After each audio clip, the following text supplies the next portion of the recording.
You're listening to Podcast PXN, a video game podcast delivering player experience news. Let's go!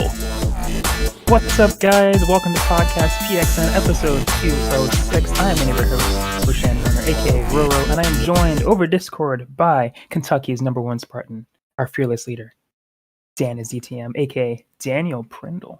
Fearless leader. Whoa. I don't know about that. That was a good one. Thank you.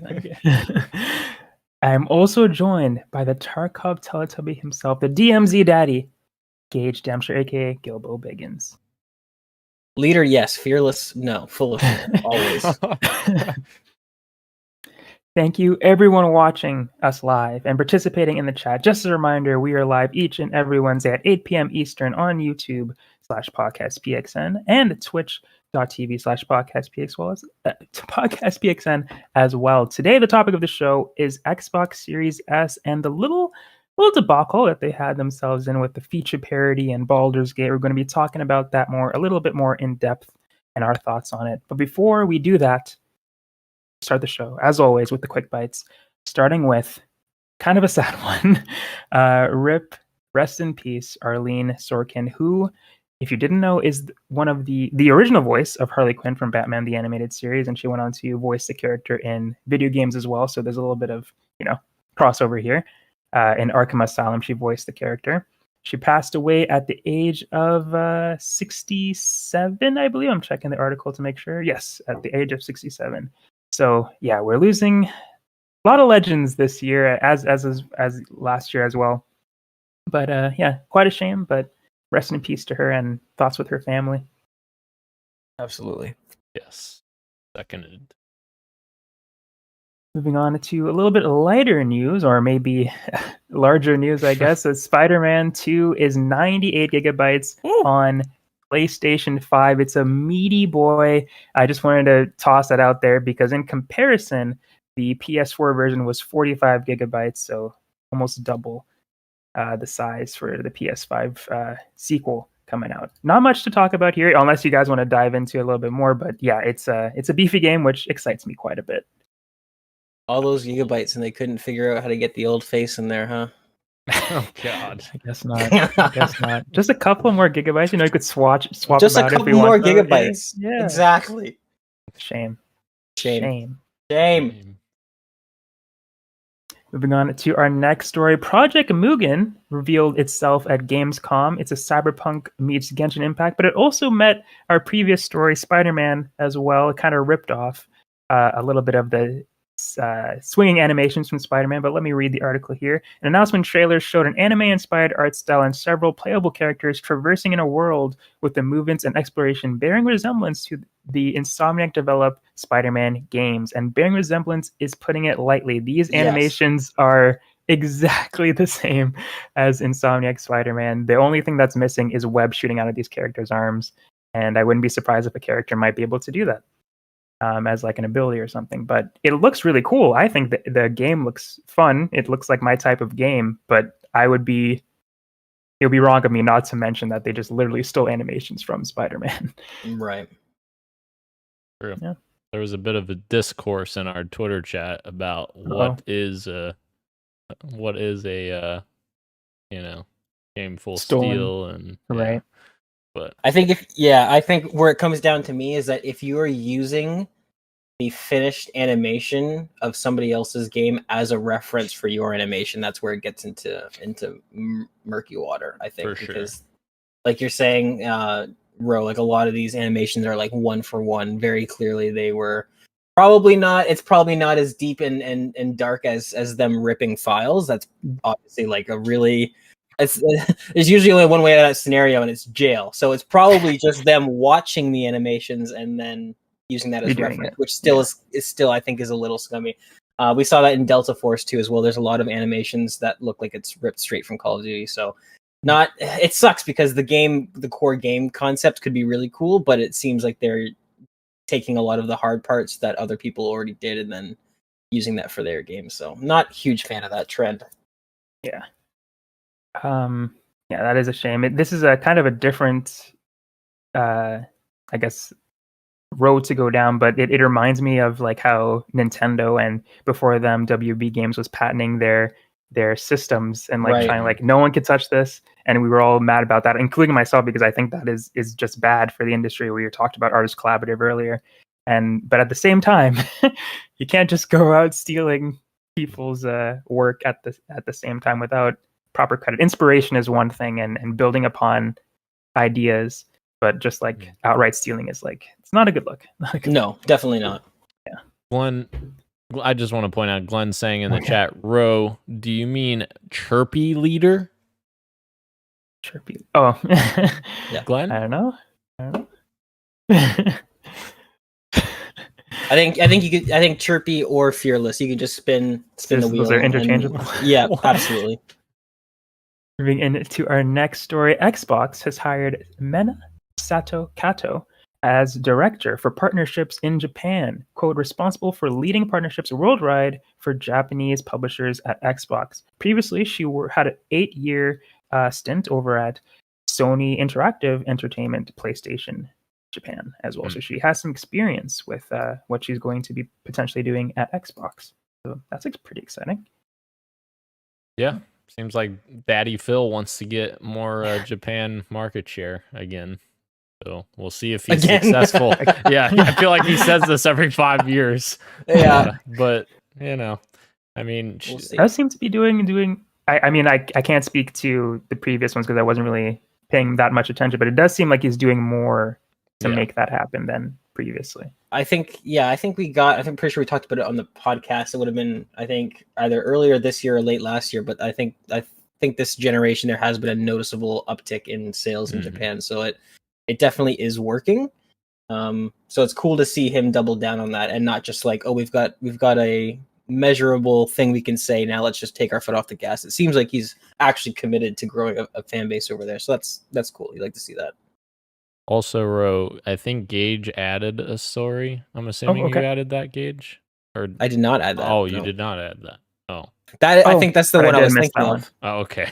But I did miss it. Yeah, I have another page open besides the doc that has like notes of what I'm going to say about each story. Right. I gotcha. Right. So sometimes I don't look at the actual doc because I just copy over the stories. So I missed one. So thank you guys for reminding me about that. Your doc is probably better than Dan's doc, anyways. If I had to guess, so. Well, I missed the story, so maybe. But anyways, I did miss a story, and the story is a pretty cool one. Epic Games has revealed a new exclusivity program that allows developers to keep 100% of the profits from newly released games for 6 months after release in exchange for exclusivity, of course. So you have to be on their platform for 6 months, only theirs, and you get 100% of the profits from that 6 months. I wonder if this applies to consoles. So, like, if the developer releases on Epic Games Store exclusively on PC and consoles, I wonder if that would count. If they're still allowed to. Yeah, that's interesting. Either way, I feel like this is it kind of it doesn't bug me. It's upsetting that we're seeing this kind of upsetting isn't the right word. For me personally, I'd love to see Steam have this sort of policy. They probably will as a reactionary measure, but this is really pro developer stuff right here. Like this is, I don't know. You think that they will do the 100% approach? Because like the whole reason they're doing this is to get people away from Steam. It's not like Steam away from Steam. Yeah. Yeah. It's not like Steam has to like, compete for the mind share. They don't have to compete for the market share, but I think they are going to want to compete in terms of optics. And I think that maybe we'll see Steam introduce something like this, but with a bit more of a, with the wording kind of steering things towards indie developers. Maybe we'll see that, because that to me, that's the biggest plus side to this, is that if you're an indie dev and you're somebody who's trying to make it, and a lot of these games, like with how much time you put in, it depends. Like if you're taking time off work, if you're just committing to this, like that could be a huge deal for somebody, is getting 100% of the profits for the first 6 months. So I'd like to see Steam. You're right, Dan. They don't need to do something like this in terms of the big guys, because Steam is the most stable launcher, and it's got it's been around the longest. It's got right. the most features and XYZ. So that it sells itself in terms of big publishers wanting to publish the games there. But I think for smaller devs, like this, definitely, I would be looking at this as something like, oh man, do I want to release exclusively on Epic Games? And in which case, all it takes is for one small game, like say like a Fall Guys, right, to get a lot of hype, and then suddenly everybody's running to that platform to try that game. So I think in terms of the indie angle, I think we could maybe see Steam do something reactionary here, but I agree with you. I don't think they need to do anything in terms of the big guys. I think they're already going to Steam anyways. And if it is true, like as we may be assuming, or if they can still release on consoles with this 6 months thing, that's like a no-brainer for an indie developer. Absolutely. For sure. That would be awesome.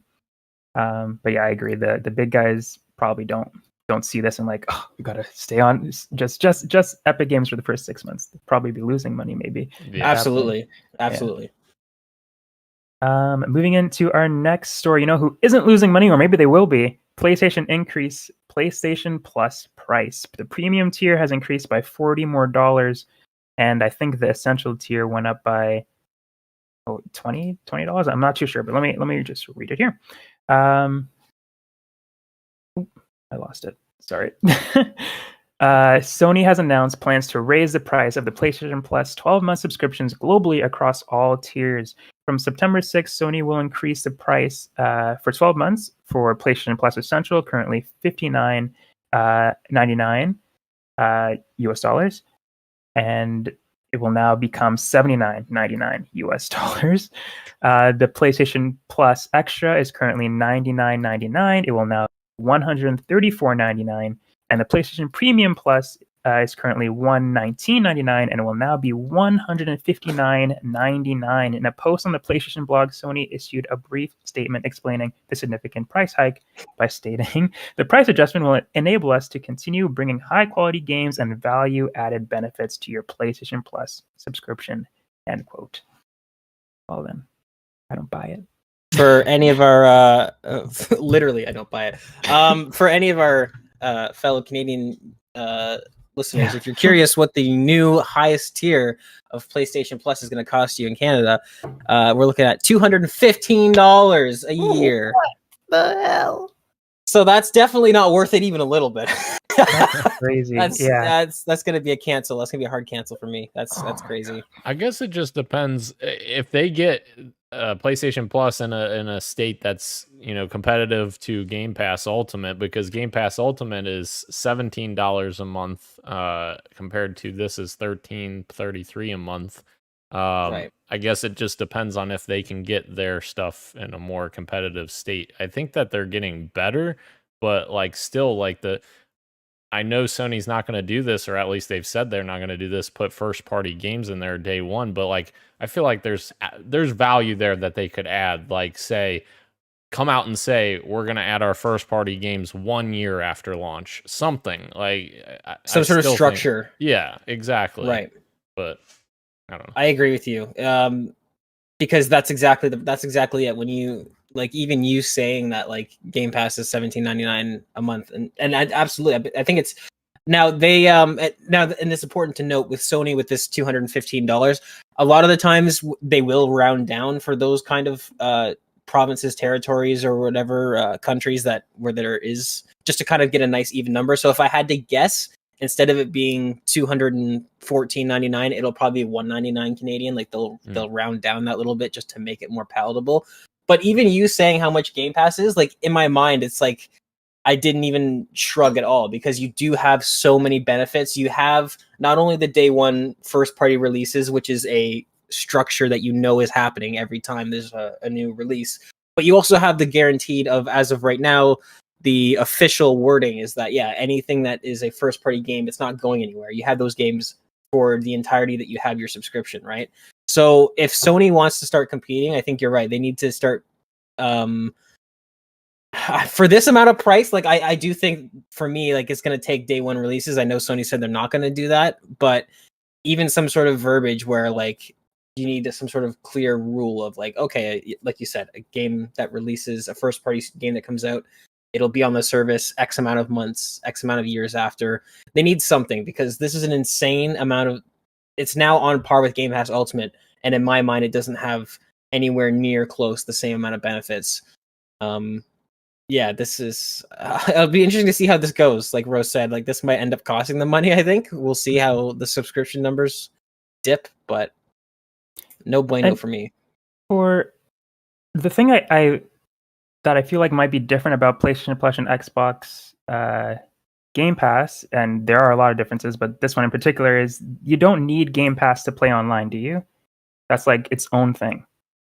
They bundle it together so that if I'm pretty sure they bundle it together though, don't they? Or no? Or so you get to play online if you have Game Pass, but do you need Game Pass to play Halo online? Well, no. Yes, no. But now they've combined Xbox Live with Game Pass's lowest tier. So the lowest tier gives you online gaming and those like whatever 20 games or whatever they announced a few weeks ago. So you get those two together now, as opposed to just Xbox Live being separate. However, free-to-play games like Halo Infinite, you don't need any of that. So if the game's free-to-play, you don't need anything. Yeah. Gotcha. So, okay, the point I was trying to make is that you need PlayStation Plus to play Call of Duty online, right? You can't just play Call of Duty or like any other multiplayer game that isn't free-to-play.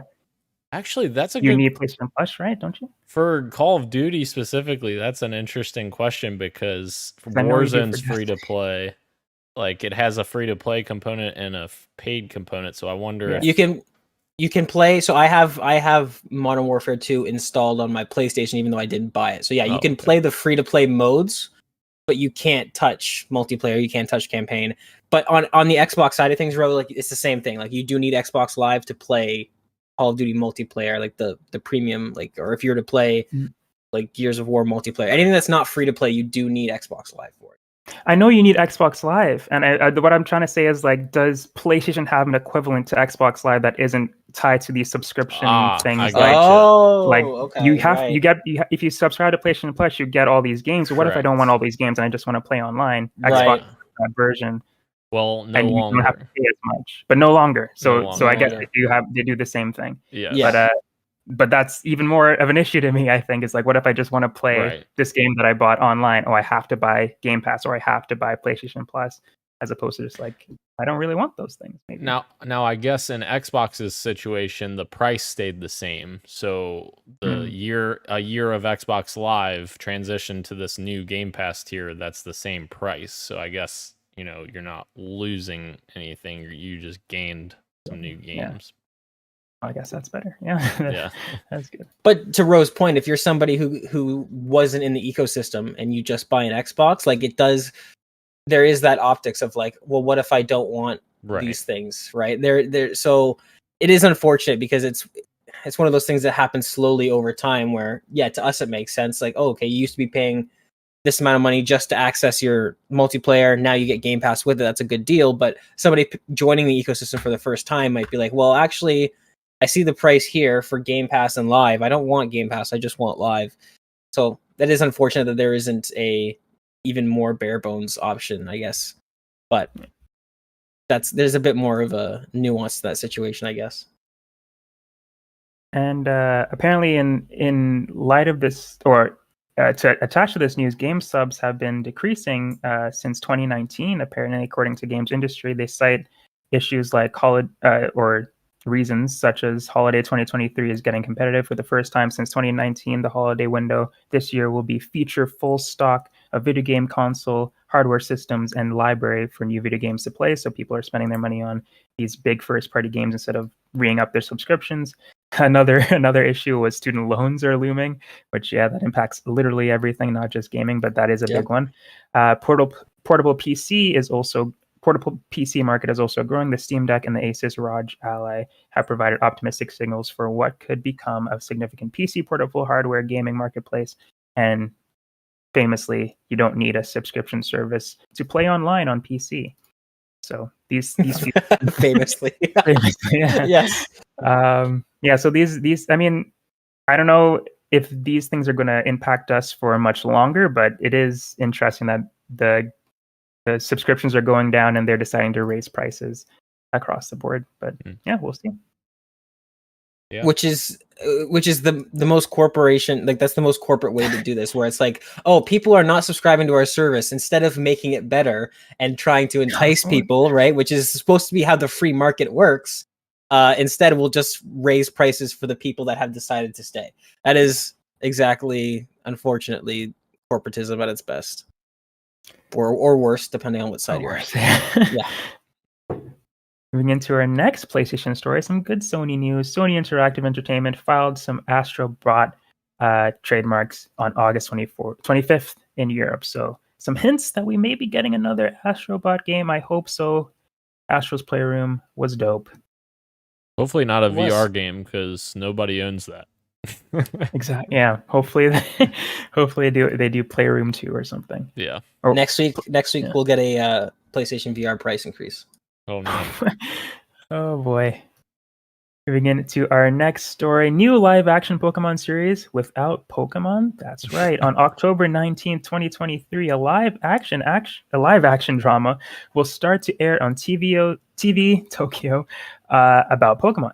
This series, Cram Adventures into a Pocket, is the name of it, is about Madoka Akagi, played by Nanase Nishihino, like we know who she is, we don't watch Japanese TV, who receives a copy of Pokemon Red from her mother after moving to Tokyo to work at an advertising company following her graduation. The series follows her as she dives into the world of Pokemon, but the video game, the actual video game, not the actual world of Pokemon. So it's a real life drama about this woman rekindling her love for Pokemon via her mother's gift. Sounds kind of wholesome. Weird that there's no Pokemon involved, but that could be cool. So this is kind of like a Gran Turismo thing, where it's like in the universe, the like it's okay. I think I understand what this is. Yeah, it's like Detective. Well, it's not like Detective Pikachu. It's live action like Detective Pikachu. It won't have any Pokemon, but it's like. But Pokemon exists in the way that it exists in our world, in this universe. Exactly. That it's just a piece of media. It's a thing. Okay, yeah, all right. Yeah. Interesting. Seems cool. I would be down for it. It's interesting that they're like, this is just so not Pokemon. Like, this is I don't feel like a kid is going to watch this. I feel like I'm going to watch this, and I don't feel like our age is that Pokemon's usual target demographic. So I thought that was kind of cool. Which, yeah, this is interesting, right? It's kind of it. It seems like this is a show made for people that have grown up with Pokemon, and it's like maybe this show will rekindle some people's kind of interest in Pokemon, which is kind of cool. I think this is a neat idea. I like this. Hopefully we get a subbed version so I could watch it too. TV Tokyo, please. The next story is Sonic says pixel art is no good. Didn't exactly say that, but that was a Sonic meme. Anyways, Sonic team head pixel art won't be viable art style for Sonic games in 10 to 20 years. According to a report from Games Radar, Sonic team creative officer and producer Takashi Iizuka said at Gamescom that Sonic Superstars is an evolution of the 2D gameplay, but doesn't believe that 2D pixel art will survive as a video game art form for the franchise within the next 2 decades. This is Iizuka speaking, quote, "We look at the pixel art, it's great, but we think about 10 to 20 years in the future, we don't think it's going to be a viable art style or presentation for our players. And in order to advance and really step things up, we did want to make sure that we're presenting something that in 10 to 20 years down the road, we're still evolving, creating new content for it," end quote. Which is a bit of a shame for Sonic fans. They really liked Mania, which was a all pixel art style, and they're hoping to get a sequel or something similar to it in the future. But if his words are to believe, that's not going to happen. But it's interesting that he says that, because pixel art is definitely very popular in that genre. And the article even goes on to say that 2064 read-only memories, Dead Cells, Kaze and the Wind Mass, Freedom Planet, and a bunch of other games that take advantage of that art style are very popular, like Sea of Stars that just came out and Octopath Traveler 2. And I don't think Iizuka is saying that those games shouldn't be in pixel art. It's just that he's saying Sonic shouldn't be anymore. But I don't know. It kind of sucks, but pixel art is definitely a beautiful art style, I think. I feel like that's kind of a product of them trying to focus too much on the mainstream audience. Like, obviously the mainstream audience isn't going to be as, excited about the pixel art graphics, I feel like. So, like, I don't know. I feel like Sega's just not quite realizing who their target demographic should be. Like they're just like, yeah, everyone should love this. It's like, well, I don't think everyone loves Sonic. Like you're not going to get some Joe Schmo off the street to come play Sonic. So yeah. I just wish it's impossible that they're able to do everybody's needs. Right. I just wish they would do mine specifically. But, or do both, Do both, yeah, that would be nice. Sega apparently has given Sonic Team a little bit more of a bigger budget, so hopefully we can get more projects from them in the future. But if the creative officer is saying that they're not going to do it, we may not have it anytime soon. But maybe they'll change their mind in the future. Speaking of pixel art, Sea of Stars has a huge day one sales despite launching on Game Pass and PS Plus. And that headline is kind of the story. It sold over 100,000 copies of the game on launch day. Even though it's on PS Plus for free, it's on Game Pass for free, it still sold quite a lot. And it is quite a big number for a game of its size being an indie game. So congrats to Sea of Stars. It's getting amazing reviews. So they obviously did something right. So yeah, good for them. Speaking of sales numbers, Nintendo Switch just passed the Wii's total sales in the US. The new data comes from Circana, formerly known as NPD, showing the strong growth of the US video game industry over the past year, especially in terms of hardware. According to Circana, Circana. I'm so used to NPD. That's very weird to see that word. The Switch not only exceeded the total US sales of the Wii in July 2023, but it also is catching up to other popular previous gen consoles. It's trailing the Xbox 360 by less than 1 million units and the PS2 by fewer than 5 million. So it's catching up to some of the big hitters on that list of best-selling hardware. Killing it.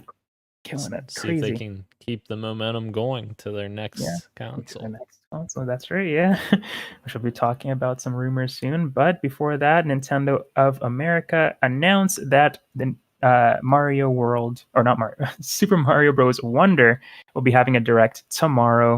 Of course, after the podcast at 10 a.m. Eastern, it's going to be roughly 15 minutes, and they'll take a deep dive into the new 2D side-scrolling adventure from Super Mario Bros. Very excited for this game. Oh yeah.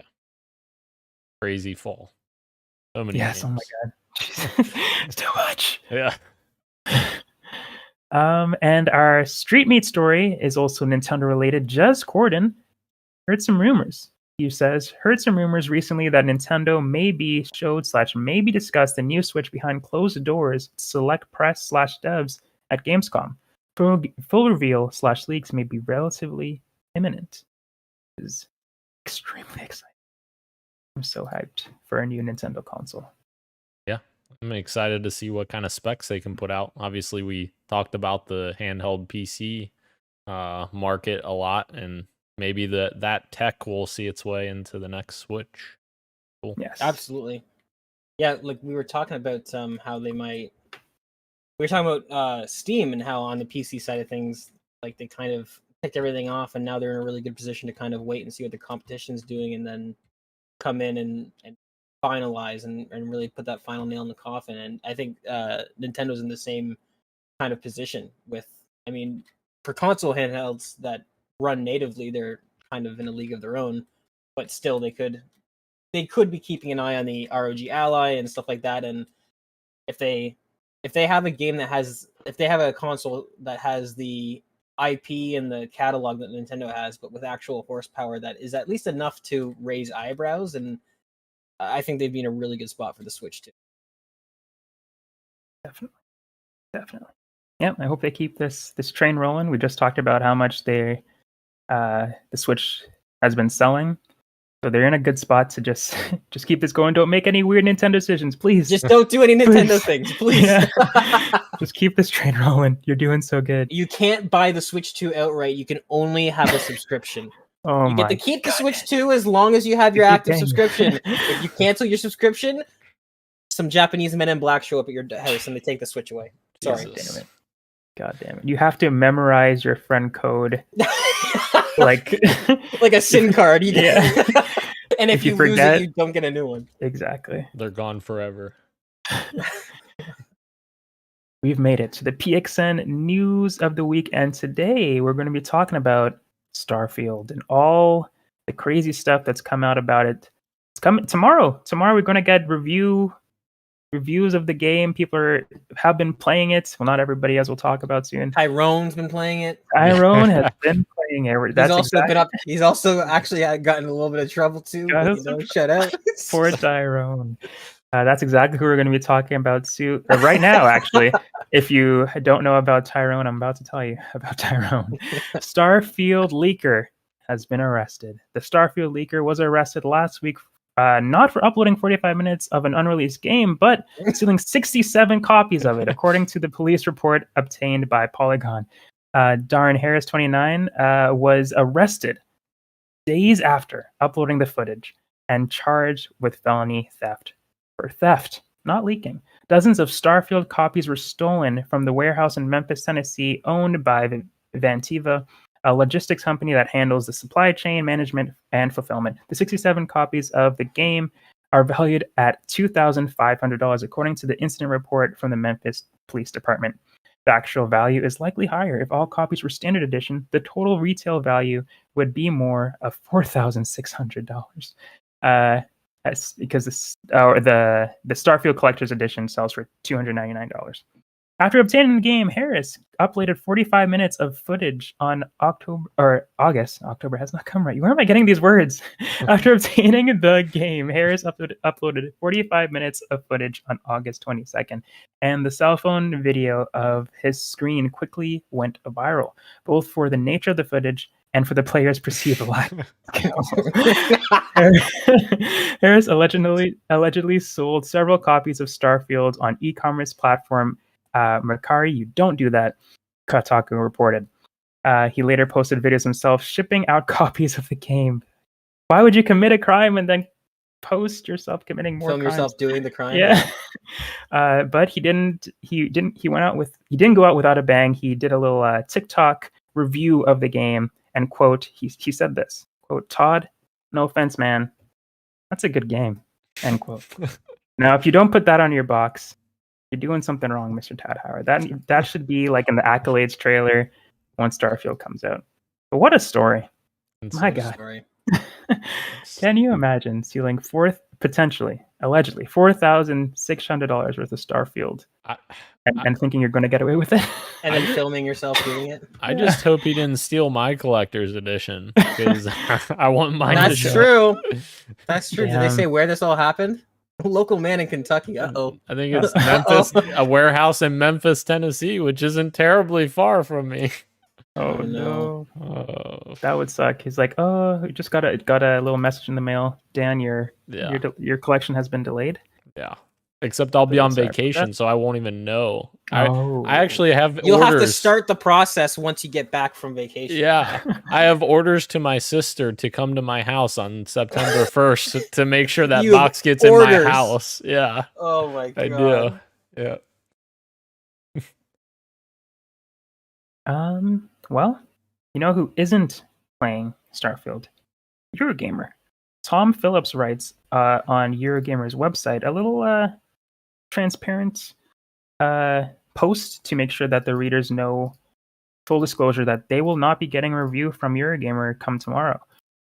He writes, "No publisher is obligated to provide a copy of their game to us, but it is important that we are able to be transparent with you, our readers, about the delay this will have on Eurogamer's coverage. Sorry, let me start that part over. About the delay this will have on Eurogamer coverage you expect, especially as it has become clear that copies of the game are abandoned elsewhere, and in particular the US. Access to the game appears to have been heavily restricted in the UK, where Bethesda has not provided copies of Starfield to other websites and YouTube channels owned by Eurogamer parent company ReadPop. Meanwhile, some other UK outlets have been provided access through Bethesda's US arm. Throughout the past 2 weeks, since copies of the game were made available to the media, I've spent hours trying to discuss the issue with Bethesda, and the matter has been repeatedly flagged to both Bethesda and Microsoft at senior levels. But despite this, Digital Foundry, who was under the Eurogamer umbrella, received access. He writes about this as well, saying, lastly, on a note on Digital Foundry, you should expect to see relatively prompt coverage of the game by Rich and his team after a separate delivery of Starfield code was provided to them. However, this was provided alongside instruction to me by Bethesda that no other parts of Eurogamer were granted access. This was an unprecedented request, but one I ultimately felt compelled to honor to ensure the access granted to Digital Foundry was not subsequently impacted by any other mandate. So it's a weird one to me, but I don't know if there's something else that I may be missing, but it seems kind of like I don't know, it seems kind of unnecessary, especially this that they are giving copies to a lot of other places, even part of their own even part of Eurogamer's own company with Digital Foundry. But Right. like he said at the beginning, though, he's not obligated to it. But it does feel weird. Yeah. I don't know anything about Eurogamer, but I do know that I've heard some theories that this just has to do with the CMA, and that it may be some sort of petty corporate nonsense of like I don't know. I when I first heard about places not getting review copies, the one I saw was Metro, and as much as it is definitely a slippery slope and probably shouldn't be encouraged for publishers to withhold review copies, there are certain, like the Metro review, obviously famously Hi-Fi Rush, which was super unprofessional, and I think almost a direct quote from that was like, we can't give Hi-Fi Rush the accolades due to Xbox's lackluster release schedule or something like that. That Yes. went viral, where it was very, very, very clearly unprofessional and not up to journalistic ethics or what those are supposed to be. So like I could see how if you get a review like that of somebody knocking a game release because of a lack of other games, that you might not want to give them review codes. But at the same time, it's a slippery slope. I don't know. It's not a good practice. This is one of those. It's kind of like the Activision, Blizzard, Microsoft thing, where it's like my ideal scenario would be that mega corporations don't acquire more mega corporations, but kind of between a rock and a hard place right now. So I don't know.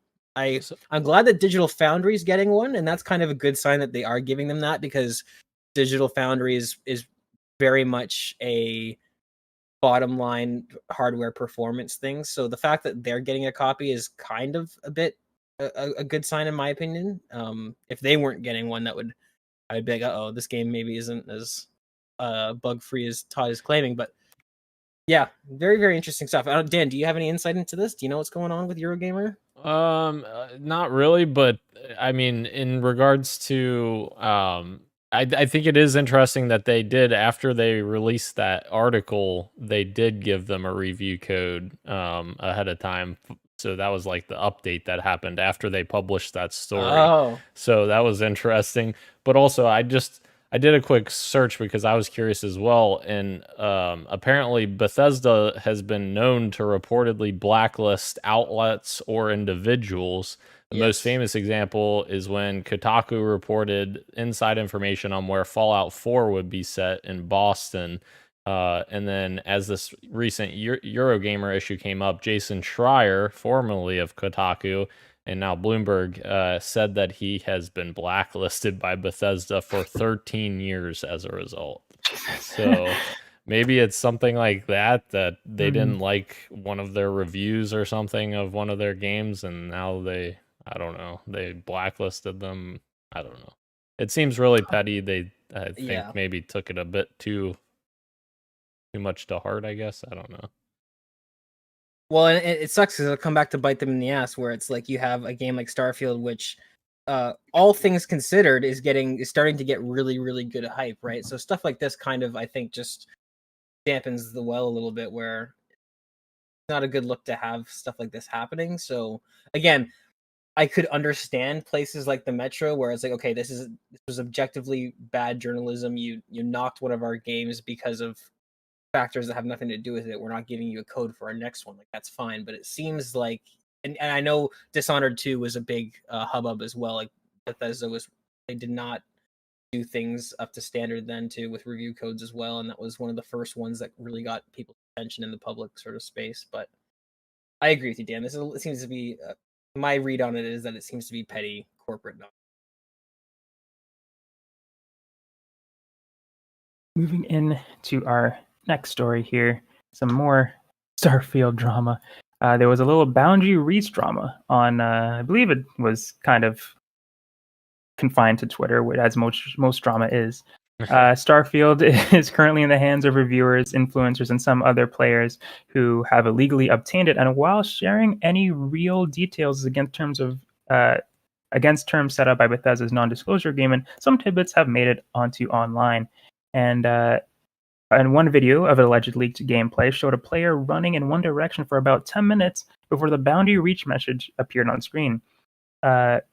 Quote, open the map to explore another region or return to your ship, it said, giving the player the option to fast travel to their ship, open the planet map, or close the message. Choosing to close the message would let the player continue for a few more steps before hitting an invisible wall to get halted. And apparently somebody responded and said, hey, what the heck?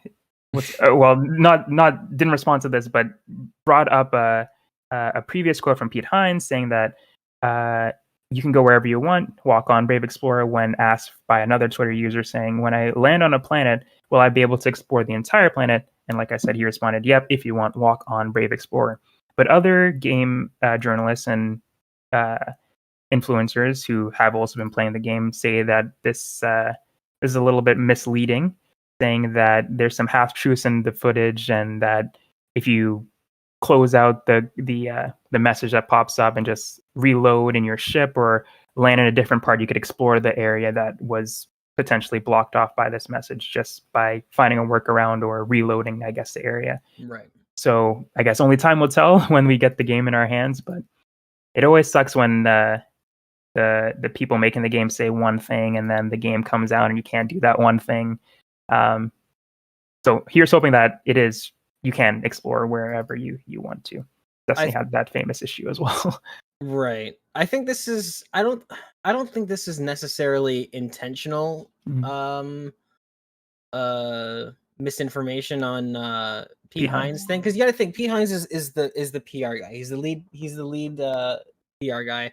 So I could see this being one of those things where he doesn't know every single thing about the game. He knows that you can explore entire planets. He's probably played the game, and he's probably a normal person, which means he's landed on a planet and not walked in a straight line for 15 minutes straight. Exactly. And so from his perspective, he has been able to land on any planet he's want. He's been able to walk around and do whatever. So in his mind, it's like, yeah, you can. And right. For people who have played Minecraft, the way that I am understanding this, and that yes, maybe it should have been explained better, but not by Pete Hines. It's not necessarily his job to know exactly how every system in the game works.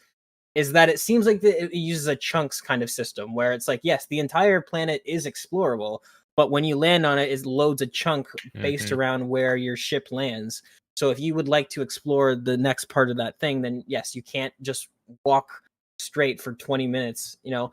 And the other thing I'd like to point out to people, I mean, nobody's going to think of this because everybody just likes drama and likes to get all crazy about it, but in Fallout 4, if you were to walk for 15 minutes straight, that would be the entirety of the game. That's the entirety of the map. That's all you get. So the fact that you can land on 1,000 planets, and even if there was only one chunk per planet, you're still getting 1,000 times the playable space of what the previous Bethesda game was. That's the kind of kicker for me. So that little piece of logic is what turns this into like a complete non-issue for me, because even if there was only one landable outpost on each planet, and you could only walk 10 minutes in a square direction, that would still be way more content than any Bethesda game that's ever released. But that's not the case. The case is that it is a chunk system that you can actually explore the entire planet. And as long as that planet is solid and you can actually walk on said planets. And some of that or Saturn, damn it. Yeah.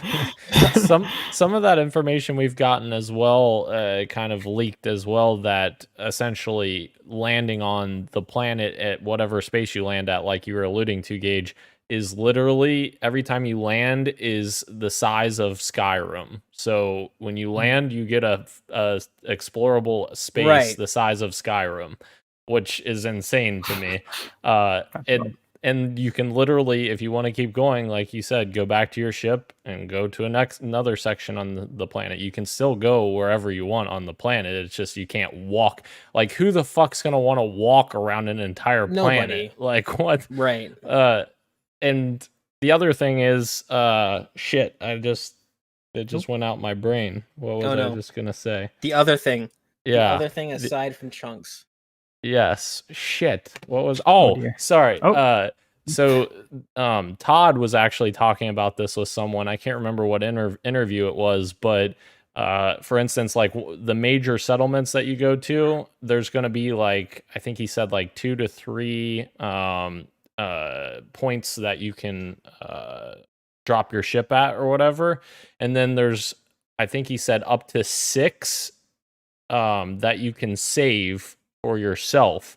So essentially you have those ones that are made by them that you can always drop to whatever, that are always saved there. Then you can have like 6 more that you custom put wherever you want to save those points. Now you can always move those points, so like you can always, like we were talking about, go wherever you want, but you have those 6 saved points in case there's like cool points of interest that you want to go back to or whatever.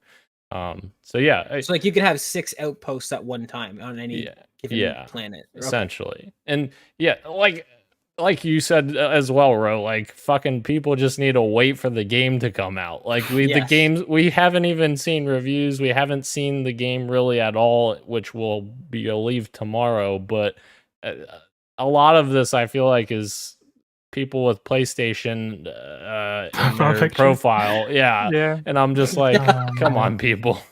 Like, that is definitely an issue as well. There's a lot of console war debate going on Twitter because of, I won't say because of Starfield, but because people have no life and decide to do that. The opposite is true too, though. I've noticed like a lot of people are like, what's the game of the year? Is it going to be Starfield? Oh, absolutely. And other games that have come out? It's like, wait a second. Yes. We haven't played Starfield. Absolutely. How could you even say that? Starfield could be an absolute blunder. Like, you have no idea. Right. Like that's the it's funny that you bring it up as an example, Ro, because that's what gets me. And I have friends that do that. They're like, oh, do you think Spider-Man 2 or Starfield's going to be a game of the year? You don't know. I don't know. Yeah. None of us know. I hope so. Like for both of those games, I hope they're both fantastic. That we could have the discussion that either of those could possibly be game of the year, but I don't know yet. The answer is yes. Yes. The answer is yes. Our last Starfield story here is Imagine Dragons makes its return to the video game industry. First it was Arcane, and now Starfield. Christian. Fly so high, children of the sky, flying up so high. Woohoo. Christian's crying is that somewhere. The actual melody of the song? No.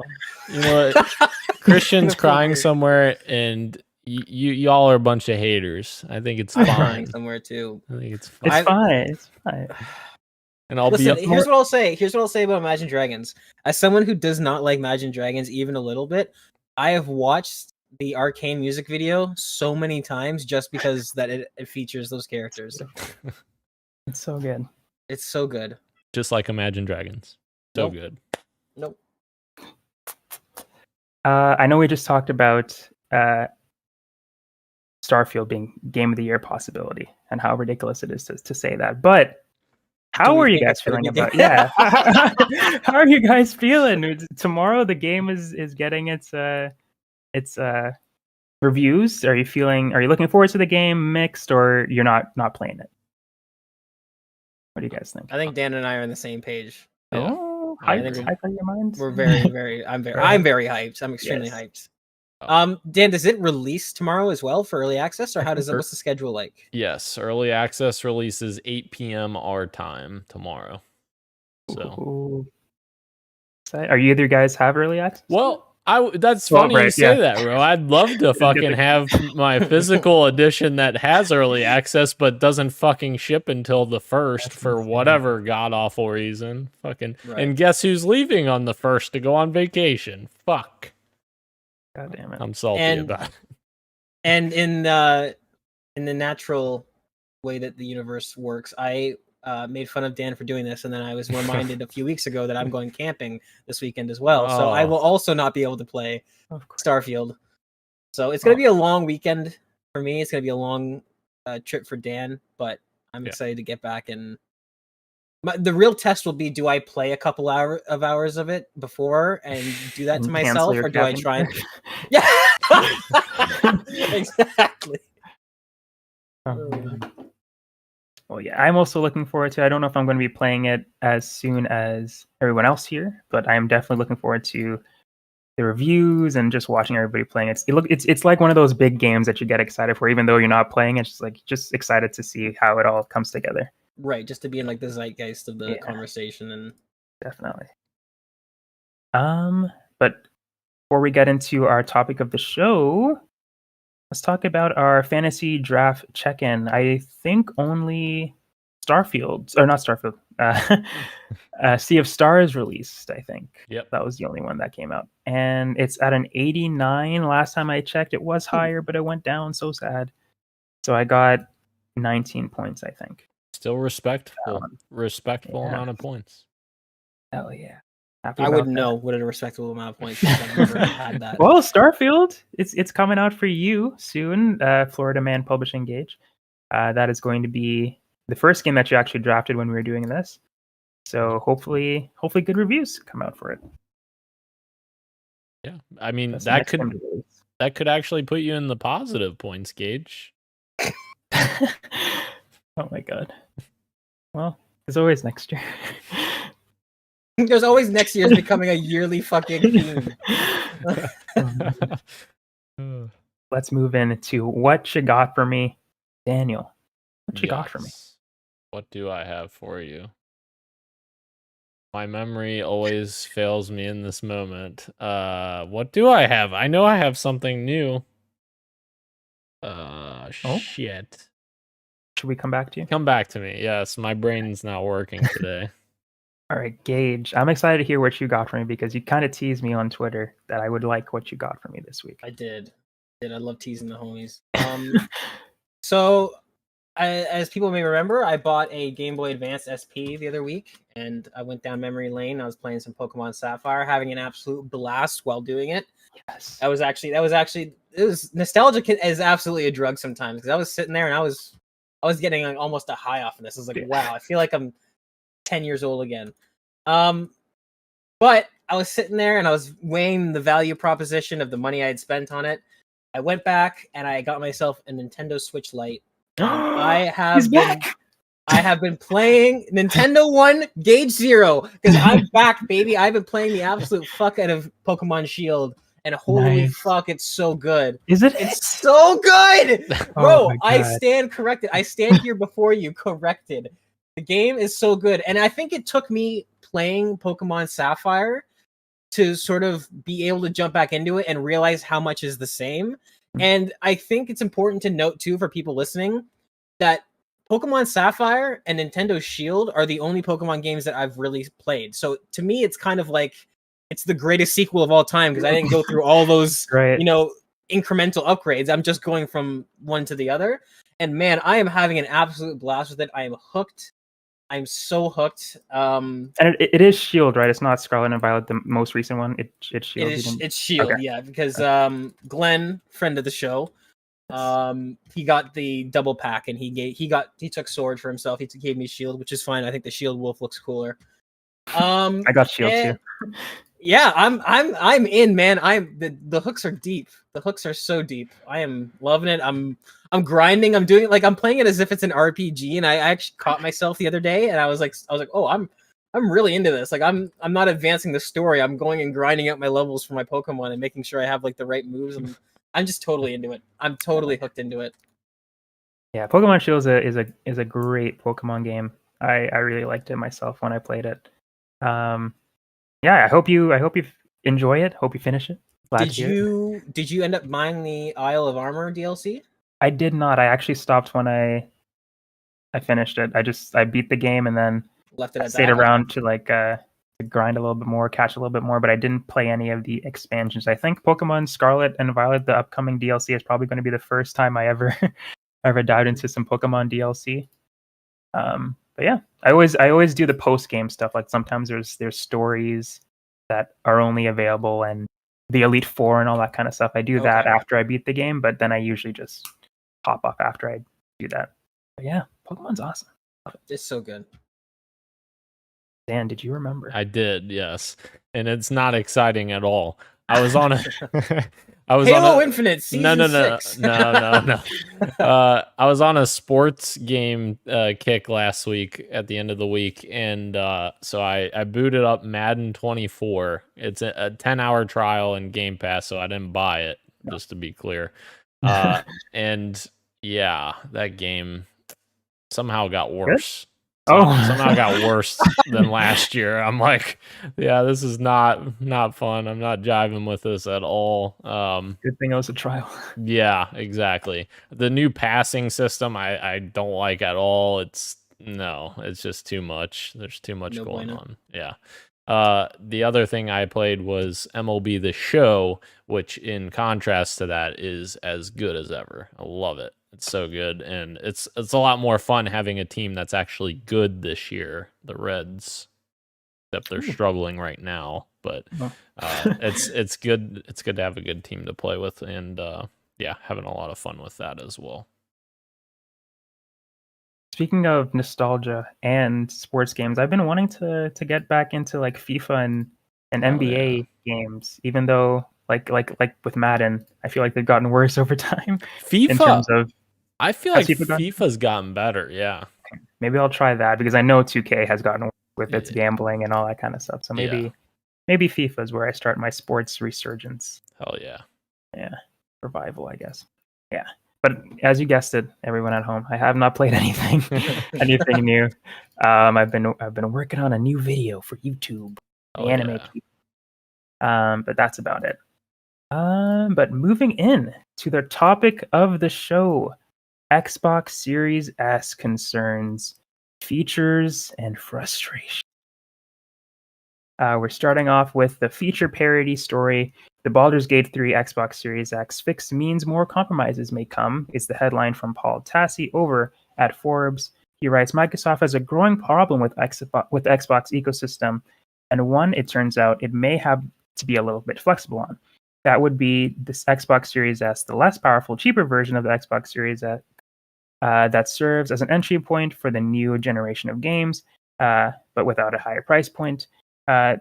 The feature parity is what he's talking about. This is good in theory, and it seems a good chunk of Microsoft new gen sales are the Xbox Series S, given the cost. But the more time goes on and the more power devs draw from the PS5 and the Xbox Series X, the idea that Microsoft demands feature parity. Oh my gosh, it's parity. Parity. Like with the I and a T. I thought it was parody. Like oh, all this time. I'm so sorry. Feature parity from games on Series S is becoming a problem. This is all culminated in the Baldur's Gate 3 situation, in which Xbox lost a major third-party game to PC and PlayStation with a delayed launch just because of the Series S parity requirements. Larian said the feature that they were having an extremely hard time replicating was the local split-screen co-op for the game, which was present on other console versions. However, Microsoft and Larian eventually came to an understanding. The game would indeed release on Xbox system without that one feature. So that's the story so far. Recently, Xbox has come out to say that split-screen will is not exactly true. It's not confirmed yet, but Xbox says that they will work on trying to get split screen onto the Series S version. So if they could pull that off, that's another story. But they did agree with Larian. They're going to release the game on Series S, but without the feature for now. Right. Yeah, that is it's an interesting discussion. I think that yes, it's a very affordable console and a great entry point, but is it fair to those people to be getting the same game with less features, even though this is just one thing? Maybe not a lot of people would still an interesting conversation. Like, you're paying less, so maybe you get less. Is that fair? I think that's what they need to do in terms of because like you can spend less money on a PlayStation Digital and you know what you're not getting, if that makes sense. You know what I mean? Like they do a clear job of advertising. This does not come with a disc tray. You are not able to play disc games, and in exchange for that, you're not paying a premium. You're gonna pay less.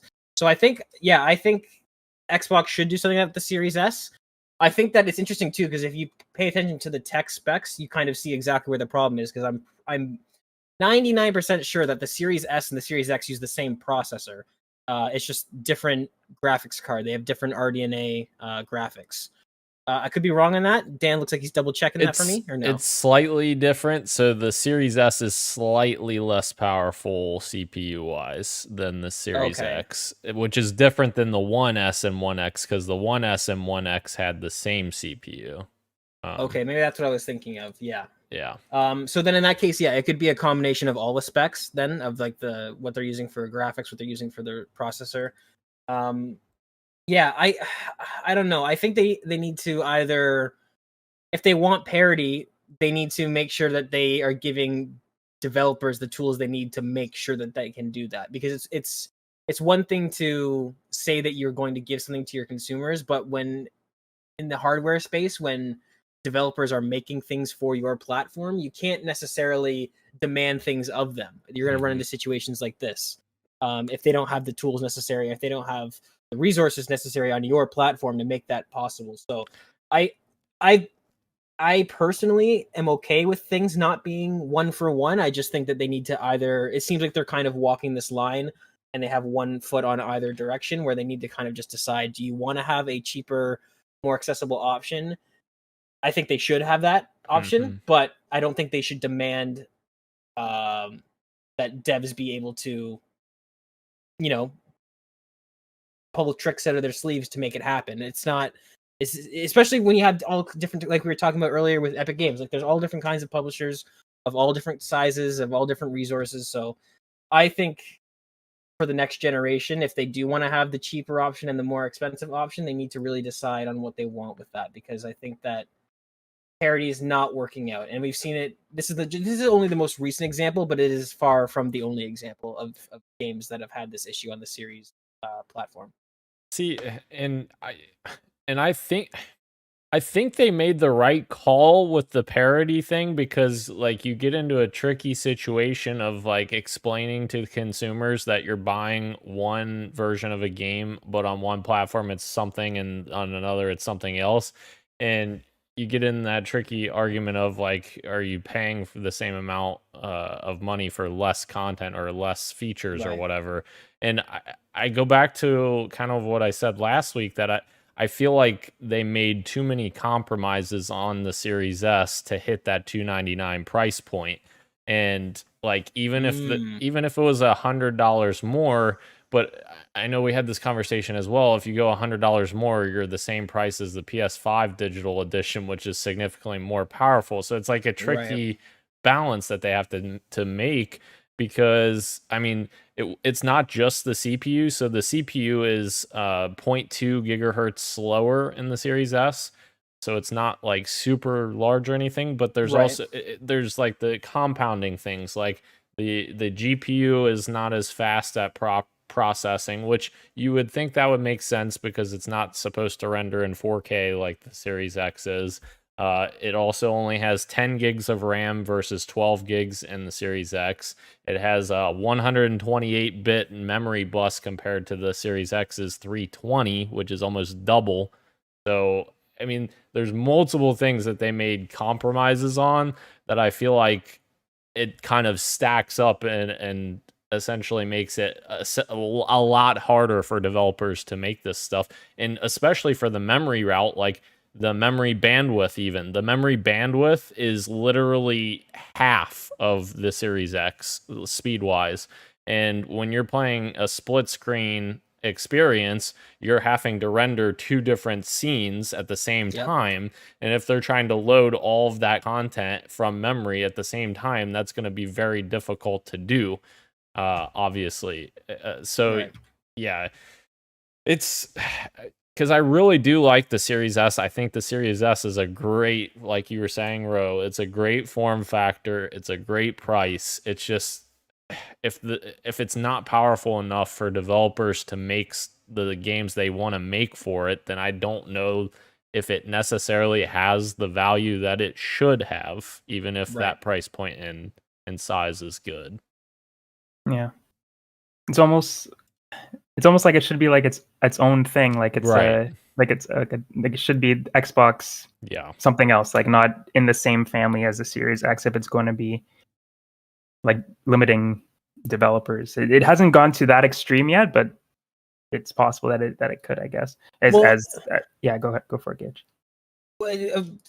Funny that you saying that kind of sparked something. Now this is a much more extreme example, but what you could get into a scenario, and maybe what I say, like, Xbox needs to decide if they want to go the other route aside from console parity. Again, I know this is an extreme example, it wouldn't be this much of a difference, but it's kind of like when PlayStation had their console and they had the Vita, right? It was very clearly that you cannot play Uncharted 2 at full, you're not going to be able to play that on the Vita with the level of quality and blah, blah, and some games don't come to Vita at all, and that's just the way that it works. I think that Xbox is in a unique opportunity to maybe for the next generation try something like that, where it's like, this is now, Phil, you're going to need to work on your naming structure if you want to do that. That's the biggest problem with the Series S, and I think that's why they can't reverse course now, is that you can't, like Dan was saying, in terms of explaining things to the consumer, the waters are way too muddy with this generation already. Even hardcore gamers, like, I don't know a lot of people that are very much happy with those names. Like, I don't think anybody's like, yeah, you did a great job naming those consoles. So if people that are familiar with hardware and know how these things work aren't, super thrilled with the names, then obviously it's going to be super confusing for consumers. But if they wanted to still have that economic offer, which I agree totally with Dan, I think it's a great thing to offer that, especially not everybody comes from the same background, not everybody has the same access to amount of finances. Like, I think the Series S, the idea of the Series S is awesome, and I'm fully behind it. I just think that they really need to finalize their sort of order of operations on how they want to differentiate these two products, if they want to differentiate at all. Maybe next gen we won't see this at all. We'll see like more of a PS5 digital type thing from Xbox. But I hope that's not the case. I hope that they do continue to offer a cheaper one. I just hope that they really commit to it and kind of give an option to developers that doesn't have to be the exact same, because even you pointing out that the processor is slower, that makes sense from a company offering two models. You want the higher end one to have all the higher things, but if the Series S is designed to run at lower resolutions, you think it'd have a higher CPU, because it's more, when you're playing games at lower resolution, it's more CPU bound. So it seems like it's just a little bit all over the place. And for the next generation, I'd love to see them maybe take like a Vita approach to where games are clearly marked and branded on the game cases themselves, and kind of just fully commit that way, where you're not pulling the wool over the eyes of the consumer. I have a crazy idea. Uh-oh. Crazy idea for next gen. Let's hear it. All right, here we go, Phil. So you have your premium console like the Series X, okay? Then you have your Series S like console, but it's a handheld, and you're able to play native handheld games that are made for that platform. But you can also use it for remote play to remotely access your Series X that you may have at home, or with xCloud if you don't have a Series X at home. And you could play literally every game you want. You could play the handheld games only, and you could also hit your Series X and play those games.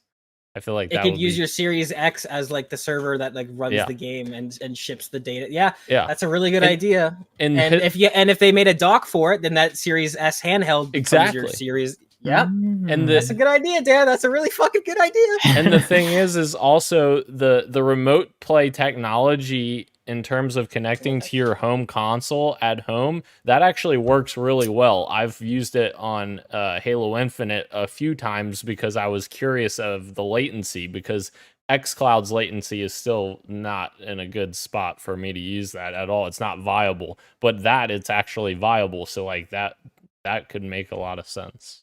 Yeah. I think we touched on this a little bit about Dev's opinion on the Series S, but Alex Donovan from the RPG site, he's the owner, he's also a video game critic, has a scoop as well. Got a bit of hand off the record comments from devs saying that they, quote, despise the Xbox Series S while developing for it, at least. And that's the important distinction. Yeah, I'm glad you yeah. made that distinction, right? They're talking about it from their profession point of view, not from a value to the consumer's point of view. Yes. Xbox needs to think hard and fast about policies around making sure stuff runs on both machines, whatever they are, and consider the possibility of Series X exclusive features or even games. I fear the alternative is Sony hoovering. That's not hovering, right? That's hoovering. Hoovering up a de facto exclusives where, given the choice between dealing with the S or skipping X entirely, more devs choose the latter. You can force the issue if you have the market share to be unskippable, but Xbox is not and does not. It's a tough situation. The S is the best hardware value proposition on the market, hands down, but I also understand why some devs are frustrated. And yet, I think it shows a disconnect with a not insignificant section of the market who can't or don't want to pay for the Xbox Series X or PS5. So true. But yeah, it's clear that devs do not like this developing for it. So, and that's the problem. Not good. And the possibility, as you said, of devs just completely skipping the console is also not a good gate that they want to open. But another gate that they probably also don't want to open is a bunch of devs coming to them and asking them to waive their feature parity rule and just like put our game on it. But you could get rid of these things. It's okay. I really want to be on your console, but just get rid of these things, and then it becomes a whole thing where everybody is like, oh, I'm not getting the full thing on your console anymore, and just adds another wrinkle to the whole situation as well. So kind of a weird situation to be in for sure. Right. Where you don't want them to be unskippable, but you also want the games to come on your console with full features. But if they do that, you might not be able to have the game on your system because it just won't work on the Series S. Yeah. I don't know what the solution is, honestly. At this point, we're stuck in this generation as it is, and the Series S is here, and the developers are going to have to figure something out, I guess. This actually also brings up a great point in my mind as well, because I know a lot of people were upset about Halo Infinite not having campaign split screen co-op, or at least some, in my opinion, vocal minority, because I don't think that's a much used feature anymore like it used to be back in the day.